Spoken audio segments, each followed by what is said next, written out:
आप आशा है अच्छे होंगे।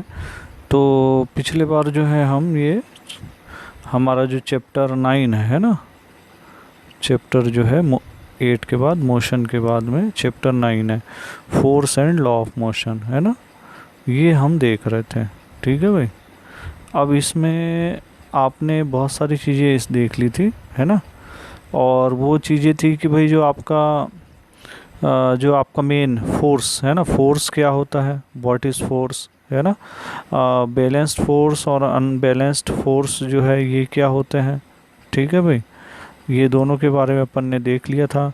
दूसरा आपको हमने लॉ ऑफ इनर्शिया है ना, लॉ ऑफ इनर्शिया, या जो हम कहे कि न्यूटन का जो फर्स्ट लॉ है, ये आपको बताया था। अब लॉ ऑफ इनर्शिया में law of inertia of rest बताया था है ना, इनर्शिया आपको बता दिया था। इनर्शिया मीन्स क्या हो जाएगा, कोई भी ऑब्जेक्ट या बॉडी है वो अपनी जो उसी स्थिति में रहना चाहता है ना, है वो अपनी पोजीशन जो है चेंज नहीं करना चाहता। Anybody which not want to change it position, it is called inertia. ठीक है। इनर्शिया और मास दोनों में क्या रिलेशन था ये भी हमने आपको बताया था। मास जो है वो, इनर्शिया जो है मास के ऊपर डिपेंड करता है। यदि अगर मास ज़्यादा है तो उसका इनर्शिया भी क्या होगा, ज़्यादा होगा। More mass more inertia, less mass less inertia.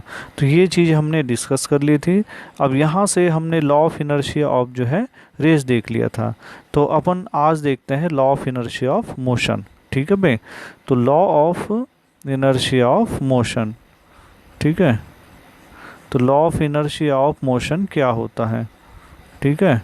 तो law of inertia of motion जो है क्या होगा, तो जैसे हमने पिछले बार देख लिया था law of inertia of rest में, कि कोई भी ऑब्जेक्ट मान लीजिए पहले से यदि अगर रेस्ट में है तो वो रेस्ट में ही रहेगी। यदि अगर इस पर कुछ फोर्स लगाते हैं तो फिर यहाँ से ये मूवमेंट करना चाहेगी। ठीक है भाई। तो कहने का मतलब उसकी जो स्थिति है यानी रेस्ट की पोजीशन है उसमें से वो उसको जो है वो परिवर्तन नहीं चाहता। लेकिन अगर इसमें फोर्स लग रहा, फोर्स लगने की वजह से उसकी स्थिति में चेंज होगा। तो ऐसा ही जो है ये लॉ ऑफ है ना, law of inertia of motion के लिए भी है। ठीक है। Law of inertia of motion के लिए, तो law of inertia of motion में क्या हो जाएगा कि अब पहले से जो कोई ऑब्जेक्ट है वो ऑलरेडी मान लीजिए कि मोशन में है, ये जो है ऑलरेडी मोशन में है, और इस ऑब्जेक्ट को हम कुछ फोर्स लगा के ऐसा रोकना चाहते हैं। ठीक है भाई। तो यदि अगर इस तरीके से यानी कोई ऑब्जेक्ट पहले से यदि अगर मोशन में है तो वो क्या होगा, कंटिन्यूअस मोशन में ही रहना चाहेगा, है ना। तो अपन law of inertia of motion में क्या कह सकते हैं कि एनी ऑब्जेक्ट, कोई भी जो ऑब्जेक्ट है, any object is in motion, मान लीजिए यदि अगर वो मोशन में ही है तो वो क्या होगा, वांट टू है ना, want to continuous in motion. ठीक है। कंटिन्यूअस इन मोशन, वो मोशन में ही रहना चाहेगी। कब तक, अनलेस एंड अनटिल, ठीक है, unless and until external force applied on it, जब तक कि उस पर एक्सटर्नल फोर्स लगा नहीं दिया जाता। ठीक है भाई। तो इस तरीके से वो होगा।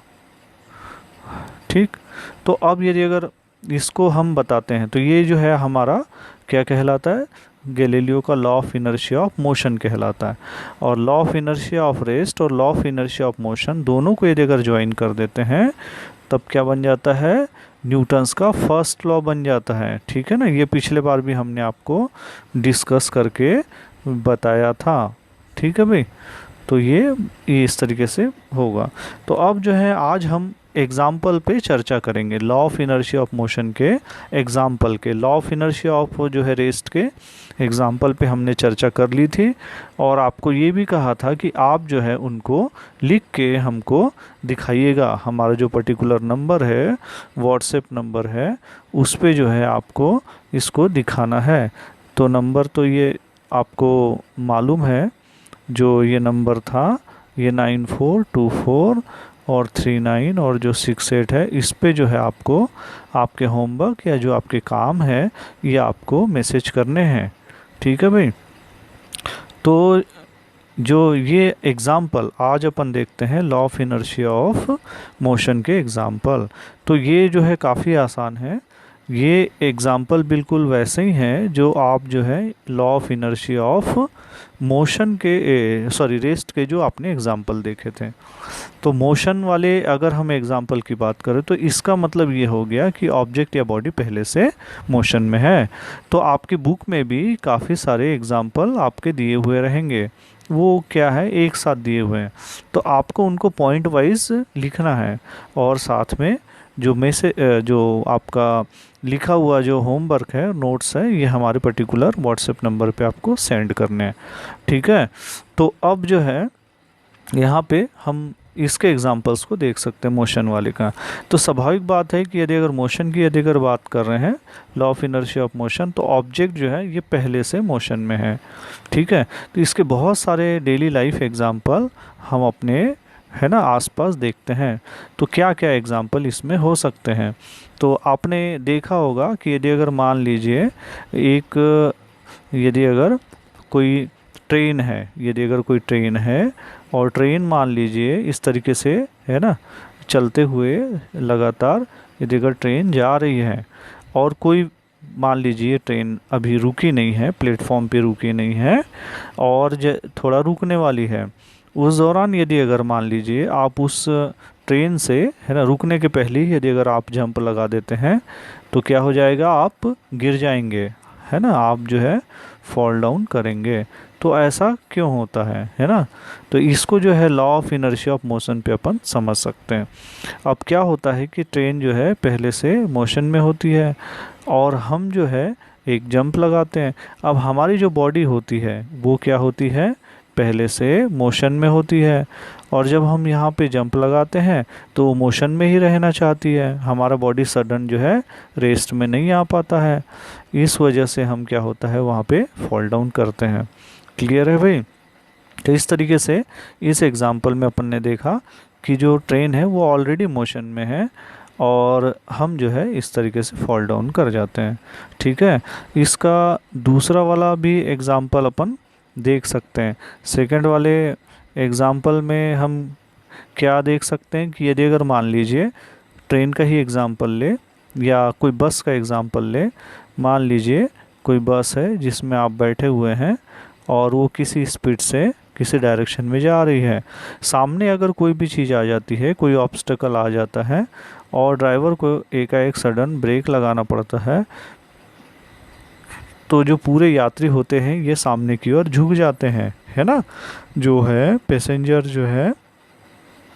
पैसेंजर्स जो होते हैं ये फॉल डाउन होते हैं, fall down in forward direction, ठीक है भाई, फॉरवर्ड डायरेक्शन सामने की ओर झुक जाते हैं। अब ऐसा क्यों होता है, इसका कारण ये होता है कि जब आप उस बस में बैठ के जा रहे हैं तो आपका जो लोअर पार्ट होता है और अपर पार्ट होता है दोनों ही मोशन में होता है, लेकिन जब सडन ब्रेक लगाया जाता है तो लोअर पार्ट जो होता है हमारे बॉडी का वो तो रेस्ट में आ जाता है, बट अपर वाला पार्ट जो है वो रेस्ट में नहीं आ पाता, तो उसको कवर करने के लिए ये सामने की ओर झुक जाता है। तो ये भी एक एग्जांपल है law of inertia of rest का, ठीक है भाई। तो आप इनको अच्छे से नोट्स बना के ज़रूर लिख लें। और जो है थर्ड वाला एग्ज़ाम्पल ये है, आपने देखा होगा कि जब हम बस से या कहीं भी जाते हैं तो उसके ऊपर जो है ये लगेज रहते हैं, तो लगेज को उनके द्वारा टाई करके या बांध दिया जाता है। जो लगेज होते हैं इनको टाइट करके या बांध के ले जाया जाता है। अगर नहीं बांधेंगे तो क्या होगा, जो है बस मोशन में होगी और यदि अगर ड्राइवर के द्वारा ब्रेक लगाया जाता है तो सामान सामने की ओर गिर जाएगा, ठीक है। तो ये एक एग्जाम्पल है ना, ये मोशन वाले का, न्यूटन्स का जो है ना गैलीलियो का law of inertia of motion का एग्जाम्पल है। तो ये एक एग्जाम्पल हो गया। इसी तरीके से आपने ओलंपिक गेम वगैरह में, ठीक है, ओलंपिक गेम वगैरह जो होते हैं उसमें भी देखा होगा हॉर्स राइडर होते हैं, है ना। तो हॉर्स राइडर क्या करते हैं कि पर्टिकुलर ऑब्स्टेकल होता है, इस तरीके से जो है बैरियर होता है, बैरियर के ऊपर से हॉर्स को क्रॉस करना होता है। यदि अगर हॉर्स जो है दूर से आता है और वो जंप लेता है यहाँ से, कई बार ऐसा होता है कि हॉर्स यहीं पे रुक जाता है, तो जो राइडर होता है, जो हॉर्स के ऊपर जो राइडर बैठा रहता है, वो सामने की ओर भी फेल डाउन कर जाता है। तो ये भी क्यों होता है? क्योंकि जो है हॉर्स के साथ में जो राइडर होता है वो मोशन में होता है। तो जैसे ही हॉर्स रेस्ट में आ जाता है तो राइडर का जो लोअर पार्ट है वो तो रेस्ट में आता है, बट अपर पार्ट मोशन में रहता है और वो कंटिन्यूअस मोशन में ही रहना चाहता है, इसलिए भी वो फॉल डाउन हो जाता है। तो इस तरीके से ये भी जो है ये एग्ज़ाम्पल हमको इसमें मिलते हैं। इस तरीके के एग्ज़ाम्पल हम जो है law of inertia of motion के देख सकते हैं। ऐसा ही जो है आप देखे होंगे कि जैसे जो स्पोर्ट्स होते हैं, खेलकूद होते हैं, उसमें जो लॉन्ग जंप के है ना जो खिलाड़ी होते हैं है ना, तो वो क्या करते हैं कि जो एक पर्टिकुलर जंप लेना होता है तो उनको दूर से जो है स्पीड लेते हुए आते हैं और स्पीड लेने के बाद में फिर यहाँ से ये जंप लेते हैं, तो ये ज़्यादा दूर तक के जंप ले सकते हैं। तो इस तरीके से हम देख सकते हैं।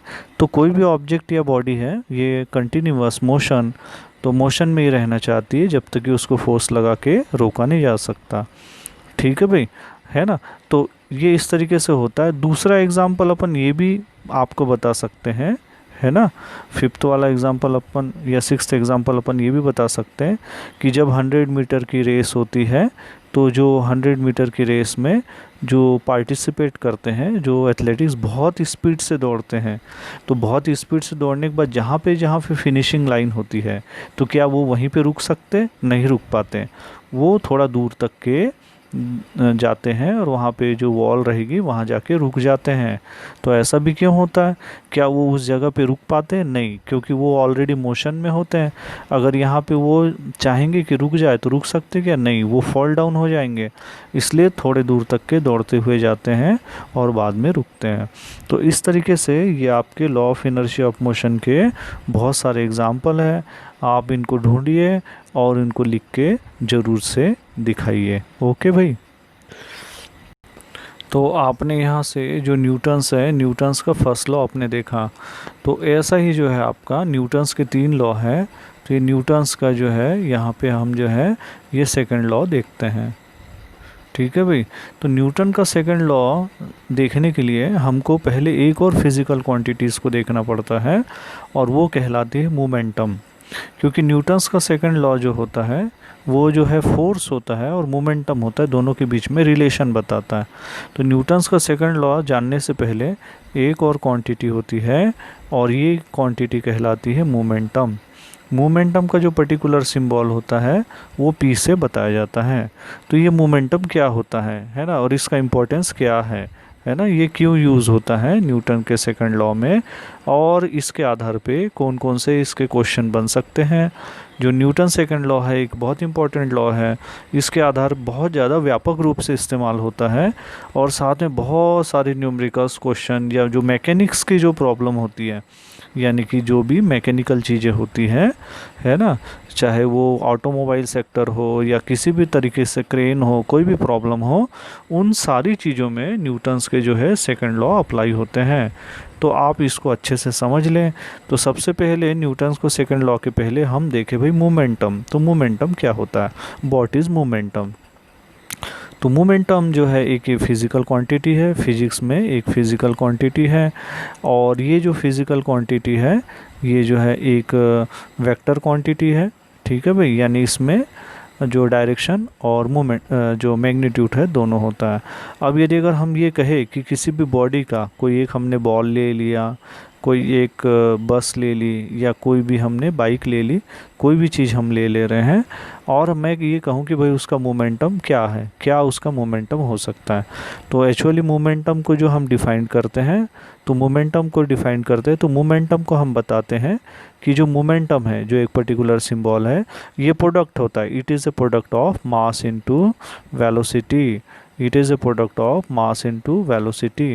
ये मास और वेलोसिटी का प्रोडक्ट होता है। तो मोमेंटम पी इक्वल देन, अगर मान लीजिए मास को हमने एम से बोल दिया और वेलोसिटी को हमने वी से कह दिया, ठीक है। इनिशियल वेलोसिटी और फाइनल वेलोसिटी वो तो हम बाद में देख लेंगे, हम पहले ये समझ ले कि भाई ये मास और वेलोसिटी का एक प्रोडक्ट होता है।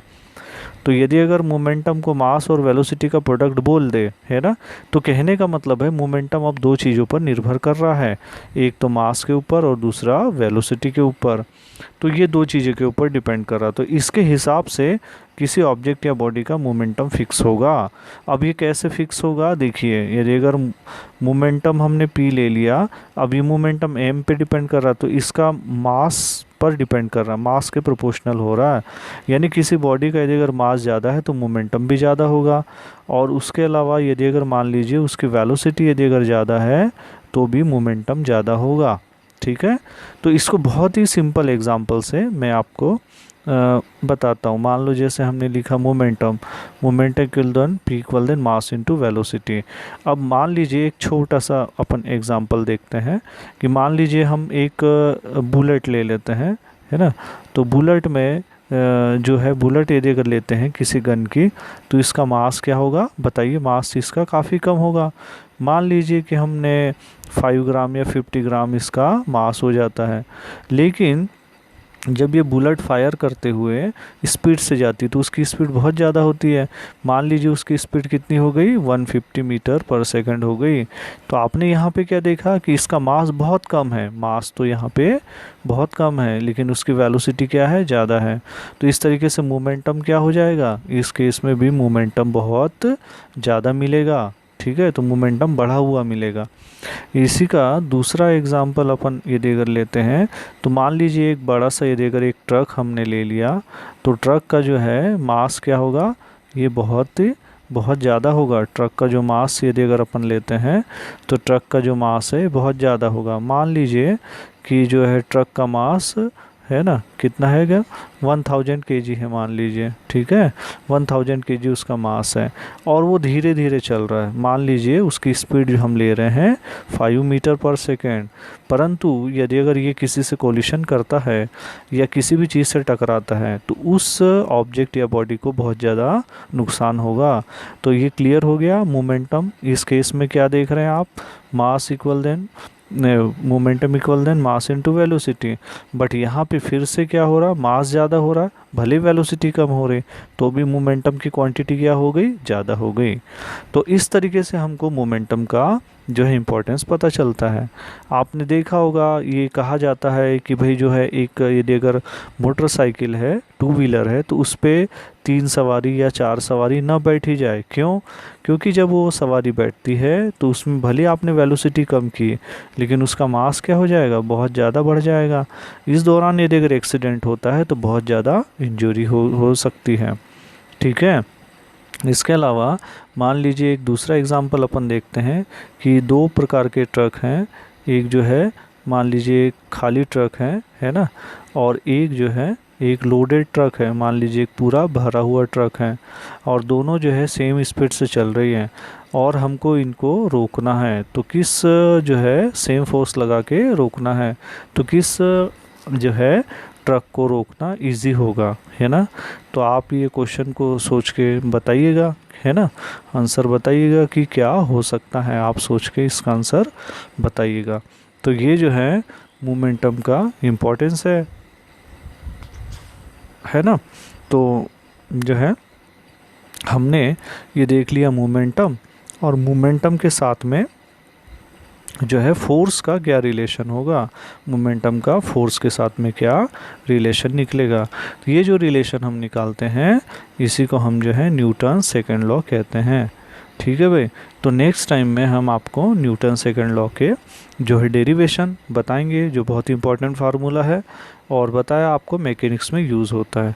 तो ठीक है, आप जो है इसको देख लीजिए, इसके नोट ज़रूर बनाइए और क्वेश्चन सॉल्व करके ज़रूर बताएं। अगर कोई दिक्कत है तो आप कमेंट्स और शेयर करके बता सकते हैं। ठीक है भाई, ओके।